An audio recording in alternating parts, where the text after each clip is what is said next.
लातूर जिल्हा आढावा बैठकीकरिता विधान परिषद आमदार अंबादास दानवे यांची प्रमुख उपस्थिती होती।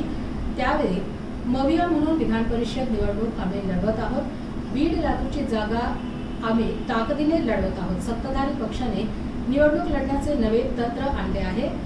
कोणीच निवडणुकीत उभे राहू नये, जे उभे राहील त्याच्यावर दबाव आणण्याचे काम सत्ताधाऱ्यांकडून होत असल्याचे म्हणत माझी लढाई मलाच लढावी लागेल, दुसऱ्याच्या लढाईत तिसऱ्याने तलवार ढाल घेऊन यावं असा काळ राहिलेला नाही।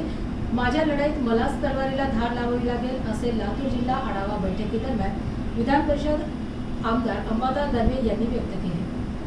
बाळासाहेब ठाकरे प्रचाराला आले नव्हते।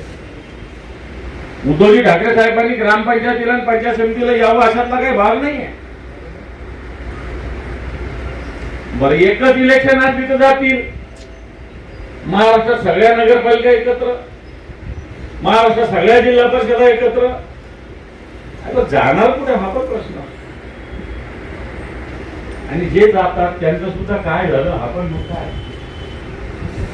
अजितदादा सारखं नेतृत्व जिल्हा परिषदेच्या प्रचाराला हेलिकॉप्टरनी, विमानाने 4-4 गावात जायचं, 5-5 गावात जायचं, काय झालं? मला असं वाटतं ज्याची लढाई त्यालाच लढावी लागत असते, ज्याची लढाई त्यालाच लढावी लागत असते। आताचा काळ तसाच आहे। माझ्या लढाईला दुसऱ्यांनी तलवार घेऊन यावं, दुसऱ्यांनी ढाली घेऊन यावं, हा काळ आता राहिलेला नाहीये। मला लढायचं तर माझ्या तलवारीला धार मलाच लावावी लागते।